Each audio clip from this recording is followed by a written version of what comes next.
Boa tarde, meus irmãos.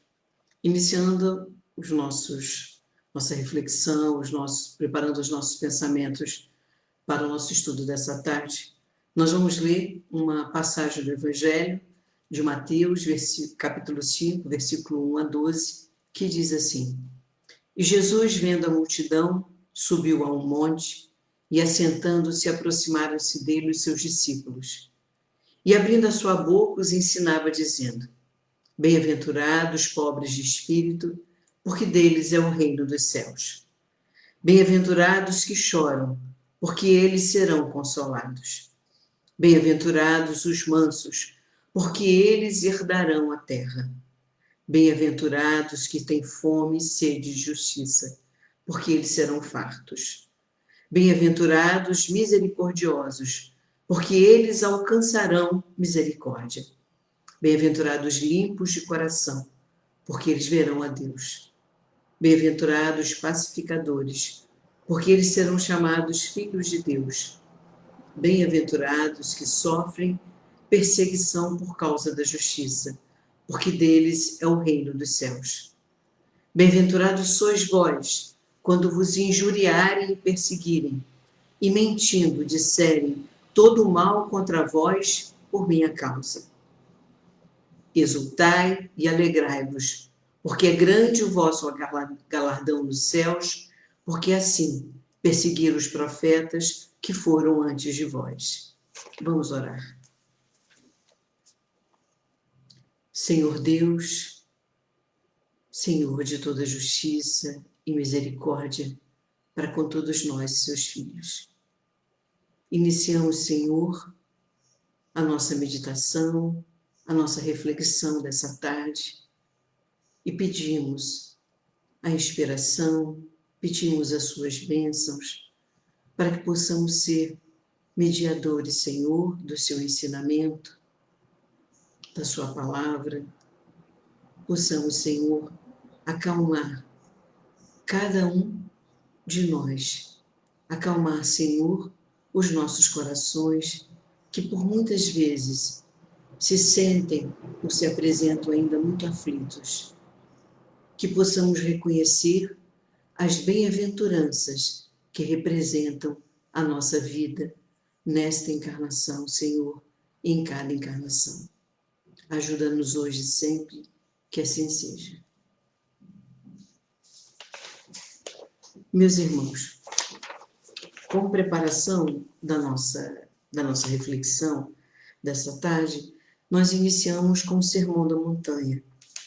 Um sermão, ele é um discurso, é uma predicação, e ele é um discurso essencialmente edificante, essencialmente agradável para todos nós. Por mais incoerente em que alguns momentos ele pode se parecer, porque Jesus diz que bem-aventurados somos aqueles que sofrem, aqueles que são perseguidos, aqueles que são mansos, os misericordiosos, né? Os pacificadores, aqueles que são injuriados por outros.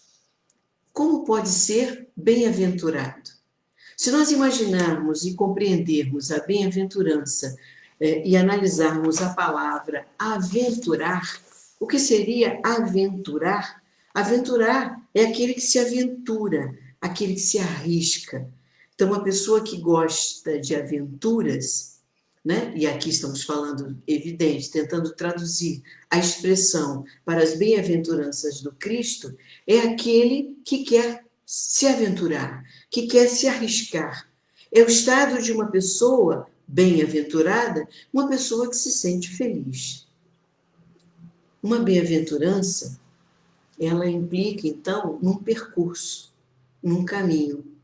Porque não é simplesmente entendermos a palavra ou as palavras aqui proferidas pelo Cristo de forma estanque, mas encaminharmos os nossos pensamentos para o entendimento de que esta bem-aventurança, esse se arriscar, esse se aventurar, implica necessariamente num percurso, num caminho, numa diretriz, porque Jesus diz assim: bem-aventurados os mansos, porque eles herdarão a terra. Então ele vem dizendo que é necessário, é importante e é bom para cada um de nós esta bem-aventurança, porque no nosso caminho, ao final, nós herdaremos a terra.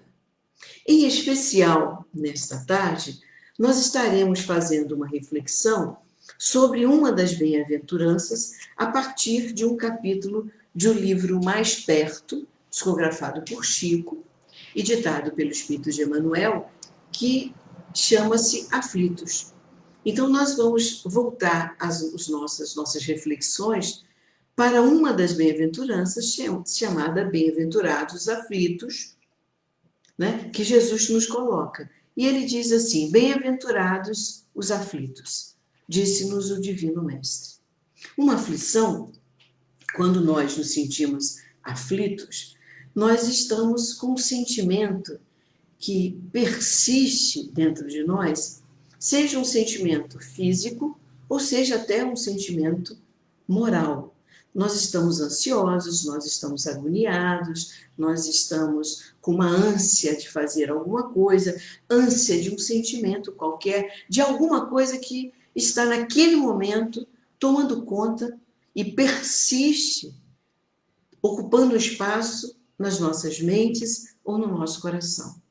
Mas Jesus diz: bem-aventurados aflitos, né? Disse-nos o Divino Mestre. E aí Emmanuel começa a fazer a reflexão desta bem-aventurança, que ele diz assim: cabe-nos, todavia, considerar que semelhante felicidade não decorre simplesmente da dor pela dor. Então, Emmanuel já começa nos dizendo que bem-aventurar, né, os bem-aventurados aflitos, não se deve considerar semelhante felicidade. Então, está aqui nos dizendo que sermos um bem-aventurado numa aflição significa não pensarmos simplesmente da dor pela dor, na dor física ou na dor moral, na angústia, na agonia, como algo que seja e represente algo mal para nós, algo de ruim para nós. Porque ele começa dizendo que semelhante felicidade, semelhante bem-aventurança, não pode ser olhada nem percebida por cada um de nós como uma coisa que vai nos afligir enquanto uma angústia que dói, que machuca, né? Que nos dá uma angústia. E aí ele continua: não podemos esquecer que a aflição é um dardo espiritual que nos impele à procura. Um dardo, né, quando existe um jogo onde eu pego um dardo que tem uma pontinha e a gente joga para marcar um ponto. Normalmente, quando a gente joga um dardo, a gente quer acertar o centro, né, de um giro, né, para que a gente possa ganhar mais pontos. E ele diz que a aflição é como um dardo espiritual que nos provoca a andar, que nos provoca a arriscar, a nos aventurar sobre uma determinada questão, sobre uma determinada situação. E Emmanuel mesmo, numa outra mensagem, que está no livro Instrumentos do Tempo, ele diz que há infinitos gêneros de aflição. Há infinitos caminhos a percorrermos. Há infinitos dardos espirituais que nos impelem, que nos movem a sermos diferentes. Quem encontra para si mesmo um acordo acomodatício com as experiências da Terra, dificilmente consegue ausentar-se do vale da estagnação para os luminosos cismos do conhecimento superior, às vezes tão somente acessíveis pelos trilhos pedregosos do sofrimento. Então, Emmanuel começa a nos alertar que quando nós nos acomodamos a uma determinada situação, nós nos estagnamos uma determinada questão, o nosso avanço, o nosso percurso, esse caminho, né, essa ânsia, esse movimento nosso, faz com que a gente acabe trilhando situações ou momentos que ele chama aqui trilhas ou trilhos cheios de pedras de sofrimento. Não enquanto um dárdano espiritual que nos movimenta. Todas as descobertas que dilataram a alegria e a cultura no planeta nasceram na aflição de homens desajustados que souberam criar a renovação à custa do próprio sacrifício. Emmanuel, a partir desse momento na mensagem, vai começar a nos indicar quem seriam esses homens desajustados, no sentido de estarem ansiosos, angustiados, né, aflitos por mudar a realidade em que eles se encontravam à época deles. Então, o dardo que atormentava, entre aspas, esses homens, os fizeram levantar, aventurar-se, arriscar-se por mudar o seu momento, ou a vida, ou até mesmo o universo. E ele começa dizendo, por exemplo, Gutenberg sente a angústia do pensamento enclausurado e estabelece o berço da imprensa. Cristóvão Colombo, reconhece a estreiteza do mundo antigo e, preocupado, avança no rumo da América. Descobriu a América. Edison experimenta a inquietação das trevas, da escuridão, e inventa a lâmpada elétrica que afugenta as sombras noturnas. Olha que invenção maravilhosa. Não que as outras não sejam, porque a invenção da imprensa nos deu as notícias, nos trouxe para mais perto algo que acontece muito mais longe. Como é hoje a internet, que possibilita a nós termos acesso a notícias de forma muito mais rápida. A imprensa, é evidente, nas devidas proporções do século que vivemos e do século que foi criado, ela teve uma velocidade muito menor, mas representou um avanço na comunicação entre as pessoas infindáveis. Marconi registra o tormento da separação que isola as criaturas entre si e aperfeiçoa o telégrafo, trazendo à civilização a maravilha do rádio. Olha que mais instrumento, que invenção, que transformação que tivemos e que, se nós formos analisar, em 200 anos, nós tivemos aí uma série de mudanças. A própria Revolução Industrial representou uma transformação social, econômica, política, cultural infindável, inimaginável. Se eu estou hoje aqui conseguindo me comunicar com pessoas sem estar no local físico denominado Escola Jesus Cristo, sem estar no templo da nossa escola, estar aqui conseguindo fazer uma meditação que me caberia de forma presencial, tem início, meus irmãos, lá em outro século. Não surgiu de uma hora para outra, mas é fruto de uma bem-aventurança, de uma aventura, de um arriscar, de uma inovação, de um dardo espiritual que atingiu a homens que se sentiam ali ansiosos por outras coisas, por outros movimentos. E essa ânsia não representou dor pela dor, possivelmente representou sacrifício dessas pessoas, desses homens. Mas esse sacrifício não vem marcado por dor, mas vem marcado por uma aventura, por um arriscar de coisas novas, de ter sede de movimentos diferentes do que aquele proposto naquela sociedade, naquele tempo, naquele instante. Pasteur suporta consigo os padecimentos de milhões de enfermos e, atormentado, desenvolve a conquista salvadora contra os perigos do microcosmo. Veja bem, a importância da angústia, da ânsia, da aflição deste homem chamado Pasteur para a nossa vida. Como esse homem deve ter sofrido diante do padecimento de inúmeros, como diz aqui, de milhões de enfermos sem uma cura.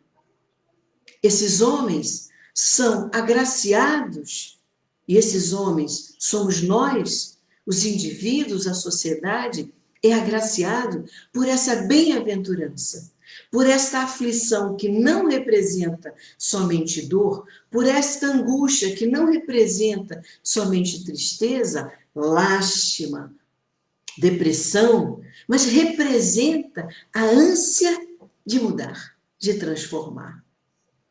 Emmanuel continua dizendo: alinhamos essas citações para nos referirmos tão somente a alguns dos missionários da prosperidade comum. Então vejamos, o título denomina-se Aflição. Começamos com a nossa reflexão com uma passagem do Evangelho, Sermão da Montanha, que é um cântico para os nossos corações, né? Que é uma predição, que é um discurso, que é uma diretriz, um caminho deixado por Jesus no monte e sendo ouvido por muitas pessoas naquele momento. Esta dádiva nos foi presenteada e naquele momento Jesus enumera uma série de bem-aventuranças para aqueles homens que o ouviam, homens, mulheres, crianças, jovens, adultos, todos estavam a ouvir o Cristo. E esta bênção desse momento perdura até hoje. Jesus é a nossa grande bem-aventurança. A partir dele, nós começamos a conhecer e a reconhecer um Deus Pai, todo-poderoso, justo, mas acima de tudo, o nosso Pai de misericórdia, que nos possibilita diretrizes e caminhos tão importantes e que o Sermão da Montanha nos indica que para cada bem-aventurança que abraçarmos, o ideal é que a gente abrace muitas dessas bem-aventuranças no nosso caminho, no nosso percurso, e que todas essas bem-aventuranças representam uma aprendizagem para cada um de nós. Se soubermos entender o que significa a aflição, essa bem-aventurança que é a aflição, e que persiste muitas vezes e toma conta dos nossos pensamentos e coração, e que na nossa fragilidade a gente impede que ela ocupe um espaço espiritual, e que muitas vezes ela não se apresenta efetivamente como uma prova, mas como uma tortura. E aí eu só vou buscar aqui uma definição que eu achei muito interessante, muito importante trazer aqui para vocês, que está no livro Consolador, no capítulo 2.5, chamado Evolução, em que é perguntado assim: entre a dor física e a dor moral, qual das duas faz vibrar mais profundamente o espírito humano? Então, qual seria a aflição, entendendo a aflição enquanto uma dor, que mais vibra, mexe, faz com que o nosso corpo mental e o nosso corpo emocional, espiritual se movimente? E aí Emmanuel nos responde assim: podemos classificar o sofrimento do espírito como a dor, realidade, e o tormento físico de qualquer natureza como a dor, ilusão. Mas toda dor física é um fenômeno, enquanto que a dor moral é a essência. Daí a razão porque a primeira vem e passa. Às vezes nos sentimos aflitos porque uma dor de cabeça persiste durante um dia inteiro. Às vezes ficamos aflitos porque uma dor na coluna, um reumatismo, uma dor nas pernas, no braço, persiste e persiste mesmo, martirizando o nosso dia, ou às vezes até mais de um dia. Mas ele diz assim: essa dor física vem e passa. Às vezes tomamos um medicamento e ela melhora. Ainda que se faça acompanhar por transições de morte até de órgãos materiais. E só a dor espiritual, disse Emmanuel, é bastante grande e profunda para promover o luminoso trabalho de aperfeiçoamento e de redenção. Mais à frente, ele diz assim: qual a diferença entre a prova e expiação? Uma aflição, ela pode se apresentar para cada um de nós como uma prova ou como uma expiação. A prova, diz Emmanuel, é a luta que ensina ao discípulo, que ensina a cada um de nós, rebelde e preguiçoso, a estrada do trabalho. E a expiação? Essa é mais forte, porque a expiação, né, é a pena imposta ao malfeitor que comete um crime. Então, entendamos que bem-aventurada as nossas aflições, porque a partir dela, nós ainda, filhos tão rebeldes, tão preguiçosos por movimentarmos pensamentos, coração e ações na estrada do nosso trabalho, para construir e edificar uma vida material e espiritual melhor, muitas vezes trazemos para nós não só provas, mas expiações, que aí sim é uma pena muito mais dura, muito mais difícil para cada um de nós. Vivemos num mundo de prova e de expiações, sem dúvida nenhuma. Mas a forma como encaramos essas provas e essa expiação, a forma como entendemos as bem-aventuranças, denominada bem-aventurados aflitos, essa angústia, essa ânsia, se somos marcados por um dardo espiritual, e podemos acreditar, todos nós recebemos esse dardo espiritual direto no nosso coração, para que possamos edificar, construir um terreno firme, que vamos encontrar possivelmente algumas pedras no caminho, né? Existe um poeta que diz que existem algumas pedras no nosso caminho, mas que com certeza, se nós temos, vou trazer aí um outro poeta que não se apresentou como um poeta, mas um grande educador do século XX e do século XXI, e há de eterno, que é o Paulo Freire, que ele diz que é preciso que a gente esperance, né? É preciso esperançar, e o esperançar não é esperançar esperando acontecer, mas é esperançar levantando, lutando, buscando, abrir caminhos. Esperançar é um dado espiritual, que move o homem para frente, nos movimenta. E ele deu aqui o exemplo de homens, de missionários, que ele denomina em algum momento como desajustados, porque talvez pudesse ter sido considerados naquela época, de cada um deles, né, seja Gutenberg com a imprensa, Colombo na descoberta da América, Edison da lâmpada, Marconi do telégrafo, Pasteur, né, um representante mor da medicina. Cada um deles pode ter sido considerado um desajustado, um angustiado, um homem ansioso. Mas essa ânsia, trazida por eles dentro do coração, era muito paralela à esperança. Era a bem-aventurança, no sentido de vamos arriscar, vamos pesquisar, vamos caminhar, vamos nos levantar. Não vamos nos rebelar ou nos acomodar, não tem jeito. Nasci para sofrer. Vamos encarar as bem-aventuranças, as nossas aflições, as nossas angústias, como uma oportunidade de reerguermos, de conquistarmos, de avançarmos.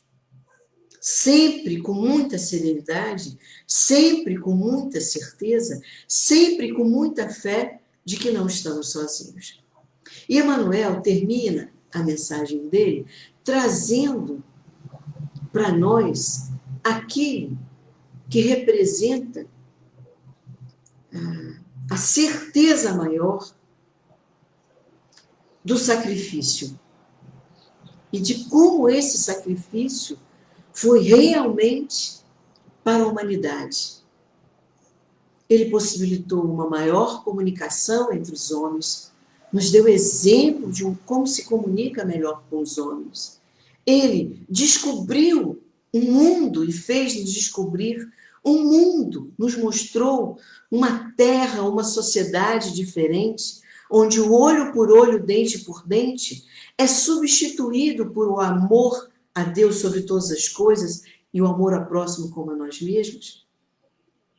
Ele foi aquele que acendeu uma luz de um evangelho, o evangelho do amor, o evangelho da esperança.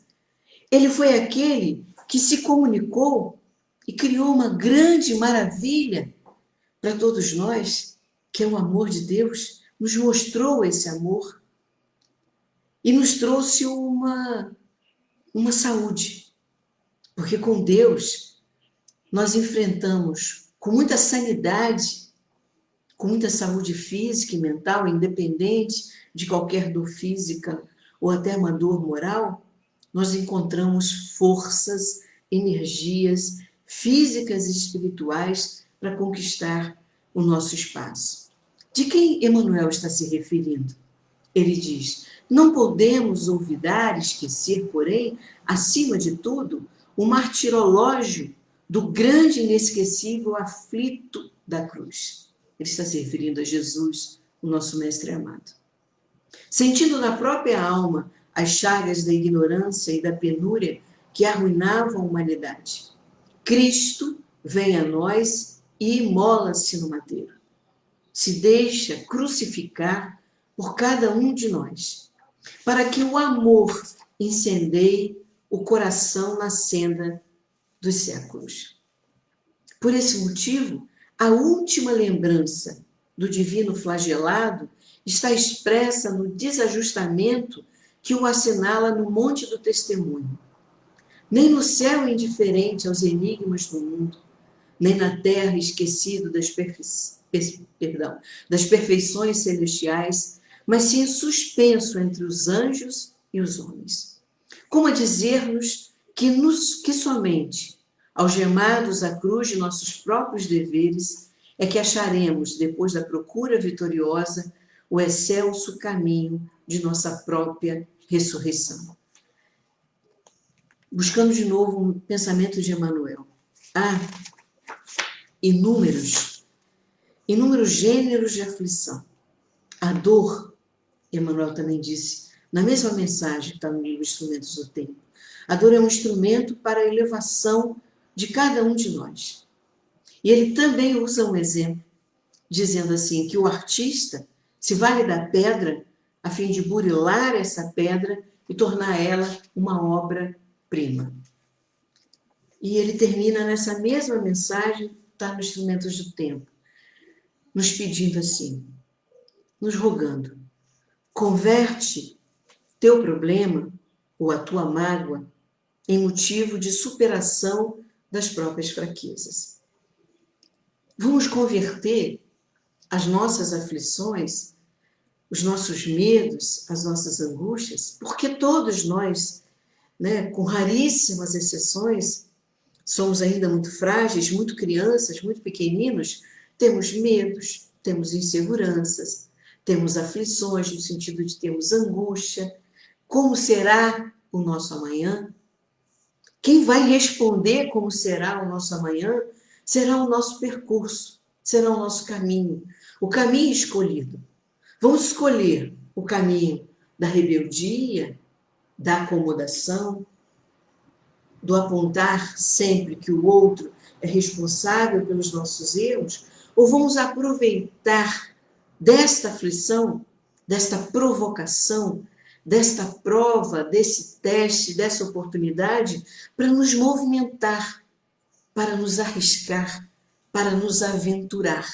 Não em pobres aventuras, não em perigosas aventuras, mas na aventura que no nosso processo, no nosso percurso, estejamos buscando um único caminho, o que nos aproxima cada vez mais de Deus. Esta é uma mensagem de Emmanuel delicada para os nossos corações, difícil de analisarmos para os nossos corações. É preciso estarmos atentos para que a gente não se perca na tentação de nos acomodarmos. E, antes de terminarmos, esse livro aqui, que eu estava a mensagem, chamado Mais Perto, é um livro que a minha irmã ganhou de presente em 84, faz pouquinho tempo, né? Ganhou de uma amiga. E, ao buscar a mensagem, busquei o livro, né? Que a gente tem esse livro em casa. E aí eu achei essa fichinha. É uma fichinha bem antigazinha, dessas que a gente usa, a Glenda usa uma fichinha um pouco maior quando ela prepara as pregações dela, eu já observei. Ela é uma mestra, né, uma professora didática, ela tem uma disciplina que é difícil para a gente ter, né? Mas ela é uma professora nata, corre no sangue isso. E aí, aqui eu achei essa fichinha. E essa fichinha não está escrito quem foi que escreveu, mas para mim não precisaria. Ela está datilografada,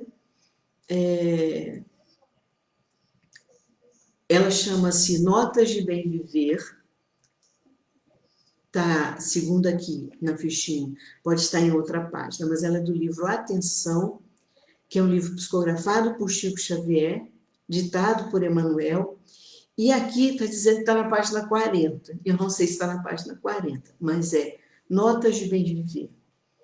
E eu vou ler, estou tentando controlar um pouco a emoção, mas essa fichinha foi datilografada por meu pai, que era muito metódico, muito disciplinado, e ele com certeza deve ter marcado essa mensagem e minha irmã deve ter colocado no livro, ou até a mamãe colocado no livro em algum momento. E eu achei ela muito própria para o nosso momento, e eu peço licença de ultrapassar um pouquinho o nosso tempo da nossa meditação dessa tarde para ler. Notas de Bem Viver, de Emmanuel. Desânimo, em muitos casos, é a ausência de aceitação do que ainda somos. Ante a pressa de ser o que os outros, pelo esforço próprio, nas estradas do tempo, já conseguem ser. Coragem é a força que nasce da nossa própria disposição de aprender e de servir. Não permitamos que o desânimo tome conta da gente quando a gente perde o tempo a olhar o que o outro fez antes de nós e que já conseguiu aquilo que a gente gostaria de conseguir. Vamos entender que é preciso ter coragem, é preciso arriscar, é preciso aventurar-nos, no sentido pleno das bem-aventuranças. É preciso coragem, e coragem é a força que nasce da nossa própria disposição de aprender e de servir. Vamos orar. Peço licença para usar uma oração chamada Prece a Jesus, e que foi uma oração feita por Chico, e que está presente no livro Orações de Chico Xavier, separado algumas mensagens, algumas frases, algumas palavras de Chico, e que o Bacelli selecionou. Vamos fazer dessas palavras do Chico a nossa oração nessa tarde. Senhor Jesus, que a tua luz afaste do nosso caminho as trevas que se projetam para nós. Que a tua inspiração nos guie nas decisões que devemos tomar para o dia de hoje. Que nós não sejamos instrumentos do mal para ninguém, Senhor. Que a tua bondade nos ensine a ser melhor e que o teu perdão nos incline à misericórdia para com os nossos semelhantes. E, Senhor, despede-nos na sua infinita paz, abençoa e fortalece o nosso coração infinitamente, Senhor. Que assim seja.